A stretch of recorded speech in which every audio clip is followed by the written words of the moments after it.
And this is 36, the podcast.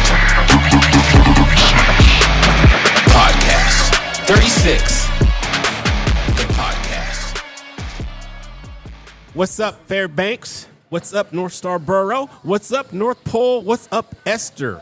Fort Wainwright? Iceland Air Base, Delta Junction. We see you all. Look here. You guys can't keep on, whenever you see me in public, you can't keep on getting on my case. I mean, I'm just going to start saying Fairbanks, North Star Borough, because we see all of y'all.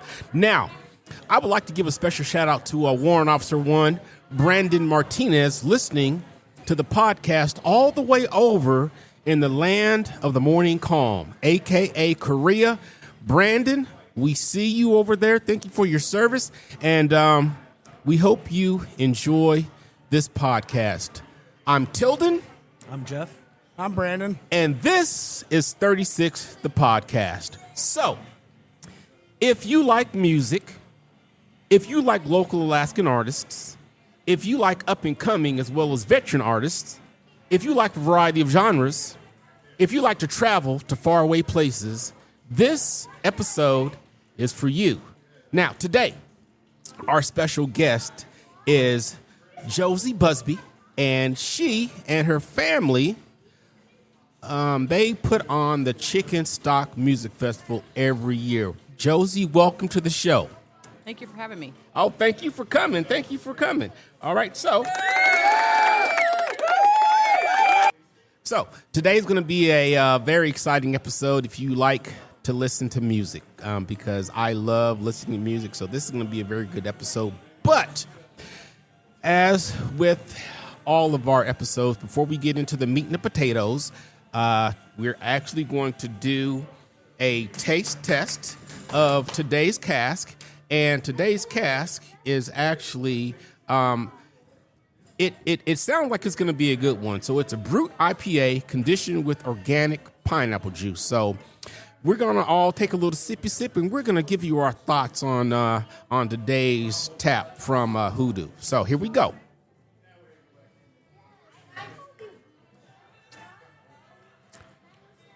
Oh, okay. I could taste the pineapples.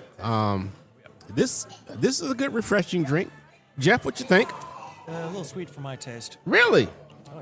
Oh, so you're not like a you're not like a fruity beer type of guy. No.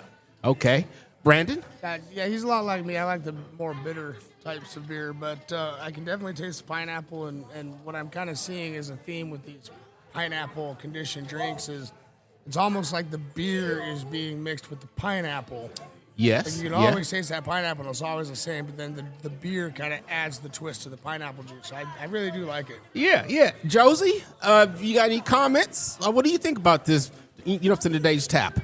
I think it reminds me of being in the tropics. Yes, it does. It does. So this is like one of those beers where I'm thinking, because it's almost grass cutting time, I could see myself after mowing my lawn, popping one of these babies open and just taking a nice, refreshing sip after a long, hard day of cutting grass. So all in all, we all pretty much think it's a hit. So kudos once again to Hoodoo for another outstanding cask of customized beer for us. So once again, quick recap of 36 podcast. We sat around this table throughout the years as we've grown to know each other and had some interesting conversations while sipping on 36 ounces of beer. And so we decided to create a podcast where we talk to interesting people in the community about what they do while we have a beer or two. And so, like we have said before, it's not mandatory that you drink 36 ounces of beer. Josie, as a matter of fact, she has opted to drink some hot water during the episode, and that's perfectly okay. Perfectly okay. So don't be intimidated if we ask you to come on as a guest. Don't be intimidated into thinking that you have to drink 36 ounces of beer or however many ounces of beer. You don't have to particularly drink beer. You can drink root beer, hot water, or just regular good old-fashioned water. But having said that, Josie, thank you for joining us. Thank you. All righty. So we're going to get into the questions. And without further delay, I have the first question for you. What inspired you to start producing, you and your family to start producing music festivals? I was in Nome at the end of Iditarod and saw a live bluegrass band, and that's really what transpired. That's what sparked the idea. Okay. Now, so when you say you were numb, okay, so when did this happen? And so how many years have you guys been doing this? This is going to be near year 19. Oh, wow. Okay. So you were in Nome 19 years ago or longer and seeing a bluegrass and boom, let's bring something like Just a Chicken. Yep, exactly. Now who actually initiated this? Was it you or was it your parents or how does this work? It was me, and my parents have been supportive the whole time. So. Oh, wow. Okay. All right. Good deal. Okay, so how do you select the lineup for your festival? So we have moved to an application process. It used to be that we just had to convince bands to get to chicken, which is a feat in itself. Now we have an application process, so we actually have an application online, and they file for it, and then we go through that, myself, some other people that volunteer and listen to music, and then some musicians as well. Okay. All right. Good deal. Now, from the time of application submission until they receive the word from you, for an artist who might be interested in attending a festival year, how long does that process usually take? And so, is there a big pool of applicants to choose from? Recently, there's been between 50 and 60 applicants. Okay. And we can really only fit, 15 or under. Okay. In the time frame that we have. So usually I try to open up applications in the fall of the previous year, and then try to have that all solidified by February. Nice. What are some of the biggest challenges in organizing a large-scale event like Chicken Stock? Logistics. She knew that answer before I finished the question. Just because chicken's in the middle of nowhere. It's a logistical feat to have enough supplies in chicken, to have enough support in chicken, to have enough people commit to coming to chicken, both to put it on and to come to it, and it's an ever-changing world of logistics. Okay, so we're going to segue. So let's segue off of that question right there in the logistical aspect of it. How many people live in Chicken? Winter 2, and summer maybe 100. So in the wintertime, there are 2 people who live in. How do they survive the entire winter? So once the snow falls, they're there. The road closes. They don't maintain the road after October. So, yes, they're there. Logistically speaking, so they know exactly how much food and water and whatever else they need to get them from the beginning of winter to the end of winter. When exactly is it safe to start traveling back to the Chicken? DOT plows the road in March, usually the first half of March, so that's when they could come out. Good Lord. Really? Oh, wow. Okay, so next question for you. How has the music festival scene evolved over the years? Like what are the changes from 19 years ago? Because you're about to hit 20 years. So have you seen a big change between year 1 and now year 19? As far as Chicken Stock's concerned? Yes. Absolutely. There's a huge change. So the first year we did it, it was more of just an evening of music. We had one band that I had convinced to come. It was made mostly up of the band that was in Nome that I saw. Okay. And I bugged them to the point where they finally came out just so I could quit bugging them. So how many people attended that first concert? There was probably 50 people. And you got 50 people to travel to Chicken? Yeah, and they were mostly Toke and, okay. relatively local. Got you. Yes. And then it just has grown a little bit every year to the point of where we've gotten to a maximum capacity, and now we sell out every year because we are at a maximum capacity. And so when you say sell out, what's that capacity? It's 1,000 drinking adults, I like to call it. Got you. Okay, so for 2 days out of the year, Chicken's population grows from 2 to over 1,000. Yeah, and it's probably more in like the 1,500 range because there's band members and volunteers and locals and then kids. We have a lot of kids. Got you. Wow. All right. Okay. What advice would you give to someone who wants to start their own music festival? Be ready to not have anything go as planned and have plan A, B, and C in place and be ready to come up with plan D on the spot. It's a lot of moving parts and a lot of moving people, and when you're dealing with that much stuff, you just got to have a lot of plans and be flexible with your plans and able to just turn on a dime and do something different. Okay, so we're going to segue real quick. Do you have a staff that you work with that helps you, that helps ensure that things run as smoothly as possible? During the festival, we have an event flock, we call them, of Okay. about 60 people. Okay.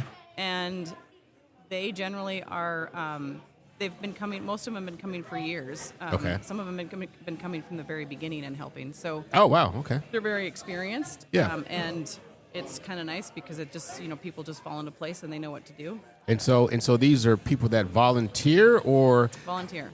oh, so they reach out to you when it's time to start Yeah. getting everything together to go. Yep. Oh, And that's good. then, during the winter, it's basically myself, and my husband helps a little bit. And then in these May, spring preparations where we have to fold merchandise and do all that kind of stuff, that all takes place at my family's RV park. So Mm-hmm. my parents will help, and then the staff of the RV park also help. Oh, wow. Okay. So have you taken a trip out to Chicken yet? Yeah, I was out there in March. Okay, so how often do you go back and forth? Like, are you there all the time? Well, excuse me. So let me back up. So not all the time, because you're not there all the time. So how often do you go? Well, I go usually in the early part of May and stay until the early part of October. After the snow is melted. There's still going to be some snow, but yes, Okay. for the most part. And then occasionally we'll do a trip in to do whatever. Like in March, we help some other people haul fuel. Gotcha. So we go in and plow our place out and help them get fuel to their place. Got you. Okay. So I feel like I get these questions a lot in our podcast. But how do you ensure the safety and security of the attendees of the festival? Do you have on-site security at all, or? We do. It's really a self-governing crowd. They are like we've always pitched that we're a family-friendly event. I never wanted to be the way that some of these other festivals in the state have gone, which have not been family-friendly. So our problems have gotten less and less. The bigger our crowd gets, the less problems we have because everybody's watching out for each other. Okay. But we do have the event flock is also all security and safety oriented. So we have a few that are dedicated to just security, but then everybody is also eyes, on the ground. Have you ever had any event happen where somebody has had to intervene as a security type of personnel at one of your festivals? Yeah, we've had a few instances, really pretty minor, usually just people that are too intoxicated. Gotcha. And it's been a long time since we've actually had to kick somebody out of the festival for that reason. But in the past, probably a decade ago, we've had to walk people off the property. But pretty smooth going lately. Pretty smooth. That's good. Yep, pretty smooth going. So Good. No random wildlife coming into the festival? no. So in the preparation day, we've had moose walk through like the campgrounds and all the tents. But no, we haven't had any wildlife walk through. Luckily. I thought that you took over, like your parents started it, and okay, so how old are you? Because you don't look that old. I just turned 43. You don't look, yeah, okay, so you don't look that old. Okay, so 19 years ago, you were Not very old. 20 what? 27. Okay. No, 20. I guess 25ish. Oh, okay. So, and what brought you to Nome then? Math is not right. I worked for the Yukon Quest for 4 or 5 years. Oh, okay, got And you. so got you. I was up there. Actually, the year I was in Nome I was up there just out of fun and kind of getting introduced to the sled dog world. But then ended up in the world. Okay, so just for clarification, you didn't inherit chicken stock from your parents. No. You started this. I started it. Man, Okay, that's some good stuff right there, because I was under the impression the whole time while we built up these questions and sent them off to you. I'm like, okay, so yeah, she probably inherited from her parents. Her parents probably started doing chicken stock, and then a couple of years ago, she was like, boom, I want to take it over because your dad said I'm about to retire, Josie. No, I think he's ready to retire now that I've done it because it exhausts them. Oh, really? Oh, because they're just used to those. Now, so are they a part of the two people all winter? No. That's the postmaster and her husband. The postmaster and Her husband are the two people that live there in the winter. they're not getting mail during the wintertime, are they? They are getting mail How? via plane. Oh, okay. Yep. Oh, that's some cool stuff. Yeah. All right, good deal. Memorable moments. Can you share a memorable moment or success story from one of your festivals? Lay it on us. I really can't, except for that. I mean, there's a lot of memorable moments, but I think it's kind of like every year it's just little things, and then it just sort of compounds on each other. So, like for instance, I really enjoy the team work from the event flock. I mean, it's like a family coming together every year. They're the same people every year almost. Got you. It's always very successful and very fun to execute it with that group of people. The peep drop has been a very memorable experience. We've migrated the peep drop from, and if you're not familiar with it, the peep drop is that we drop marshmallow peeps out of a used to be airplane, now a helicopter. Oh, okay. All right. That is always a fun experience. It's just amazing to see how excited the kids get about the 10,000 peeps that come out of a helicopter now. Yeah. Are there any special like prizes in any of the peeps? Well, the sugar in itself is a I know. But like like sometimes like the rubber duck race they do in the downtown of the river. Is there anything like winning peep? There is. We put little stars on, or some little shape on baggies of peeps. So when you spread 5,000 bags of peeps, because they all go in a bag of 2 peeps. When you spread 5,000 bags of peeps over a crowd, it kind of goes everywhere. In the trees, on the top of buildings, on the top of campers. And some of those will be marked, and then those kids can bring them in, and we give them a plush or whatever Peep actually donates. So whatever Peep donated that year is the gift that we very give. nice. So they're kind of like a sponsor. They are a sponsor, yeah. Okay, cool. Yep. Very nice. You need to make peeps year round? Not just at Easter? I mean, I got 22,000 peeps delivered in January. If that. Ooh-wee. Okay. That's a lot of peeps. That's a lot of peeps. That's a lot of sugar. That's a lot of hyper kids running around chicken. It's only right if the parents are on beer, the kids should be on sugar, right? Exactly. That way everybody's That way having you can fun. get your exercise chasing after the kids. So, like, after the festival, what's it look like afterwards? It's actually surprisingly really clean. So it's not like when you have the environmentalists protesting an oil pipeline, and after they leave, it's just trashed. No, it's very clean. For one, we don't allow politics at Chicken Stock, so we set those aside so that everybody can have fun. But everybody picks up after themselves. We ask them to leave their campsite cleaner than they found it, and they do. We generally don't deal with a whole lot of trash and junk. There's an occasional peep that gets left behind because some kid didn't find it, but really, for the most part, the kids find all the peeps. So wow. It's really a clean camp. So there's really that many kids that are there. There's usually between 300 and 400 kids. Oh my! So this is truly a family-friendly event. Yes. Wow. Okay. Now, so you say about 1,000 families attend every year. I mean, I'd say more like 500 because usually it's a family. It's 1,000 drinking adults. That's the limiting factor. Got you. The 21 and older adults. Got you. The kids, it doesn't matter how many kids show up. Okay, good deal. And tickets usually go on sale when? The first week of January. First week of January. Okay, cool deal. Let's talk about technology a little bit with enhancing your festival, and especially now that you said you're going on year 19, year 20. Yeah. So how does technology really enhance it now versus when you first started? What kind of upgrades have you done? Well, a lot. So we used to do all of our own ticketing. So we would do it via phone call and hand-typed credit card processing. And we've moved. We went to Eventbrite for a few years for ticketing. So that was a very digital platform that was online sales. And now we've gone with a company called Festival Pro out of Europe, out of England, to both ticket sale and then also help manage the festival logistics, so like band applications and all that kind of stuff. So, and then with that, with Eventbrite and Festival Pro, we now use scanners for QR codes when you enter the festival. So we don't just have paper tickets; we actually have a scanner that scans a QR code. Gotcha. What about technology with like the bands and the equipment used?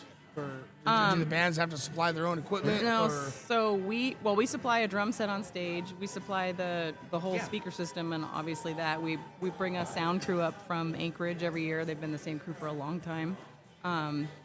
We've upgraded our sound system to a professional sound system, so we basically rock the whole Valley of Chicken.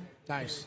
And then in the recent years, we've had a local Fairbanks guy start putting up lights. So there's some lights that go with the music on the stage. So the lights are more recent than anything, like in the last few years? They were the most recent of that sort of technology, yes. Okay.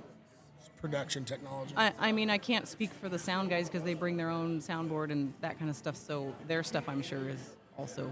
Sure. Right. It gets dark in Chicken in June?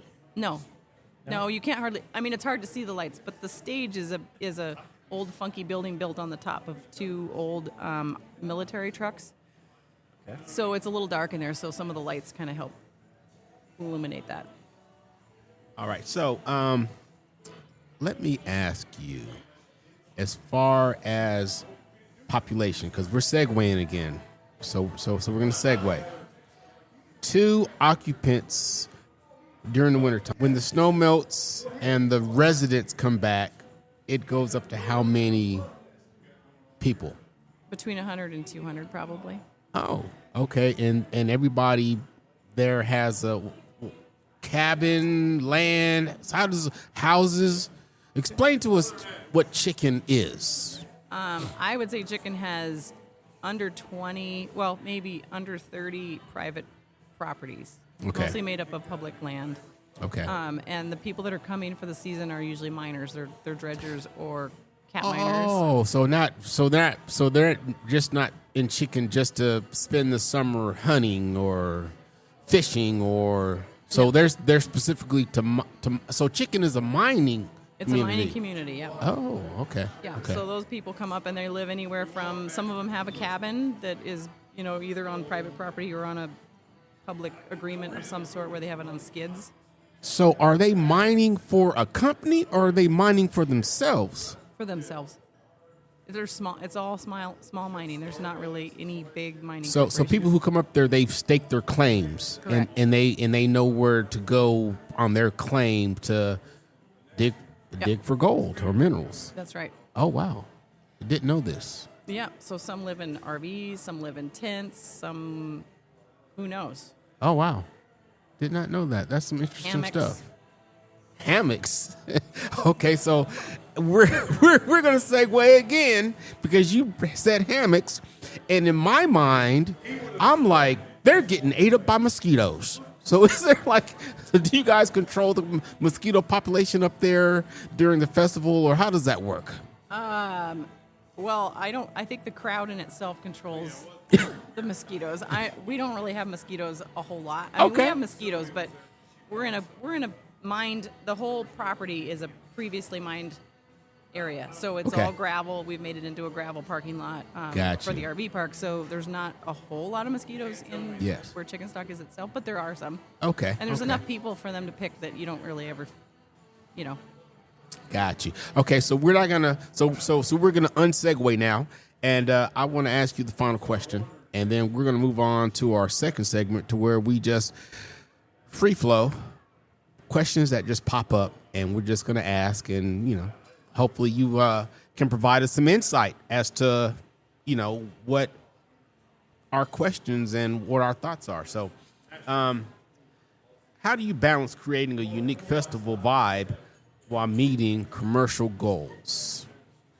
I do not know how to answer that question. Okay. Okay. you just do what you feel is right. And so, the goal is for everybody to have a really fun weekend. So I guess so. Let me kind of sort of change it up a little bit. So, do you have a different theme every year, or or is it all based off of who your applicants are and what their genres and what their specialty is? We don't really have a different theme every year. Okay. We have a different, we have just from the aspect of the poster. So the artwork is done by a guy in Milan, Italy. Okay. And he basically comes up with a design every year, and that determines the colors, and then we try to have sort of a throughout theme of maybe some colors. Got you. But we don't really have a theme every year. Just a family-friendly music festival that has good local music, and so no, we don't really have a theme. Got every you. year. Okay, so let's just segue again before we take a little breaky break. So, local artist compared to outside of the state artist, do you have a certain ratio of, okay, we need to have this many local artists as opposed to people from out of town, or it doesn't really matter? It doesn't really matter. I mean, I would always want more local artists than out of town artists for sure, but that's self-limiting anyway. Okay. Because by the time you start talking to out-of-state artists, a lot of them realize that it's just logistically not feasible for them to come up here and play a music festival. So Right. we usually end up with maybe 2 to 4 max. I don't think we even From outside of Alaska. Yeah. I don't think okay. we've ever had even 4. So. Oh, wow. Okay. All right. Good deal. Okay, so we're going to end this first segment of the official questions, and we're going to go into our next segment where we're just going to free flow for a little bit and just shoot from the hip with a few questions that have popped up in our minds during the interview. So on that note, please hang on and stand by, and we'll be right back.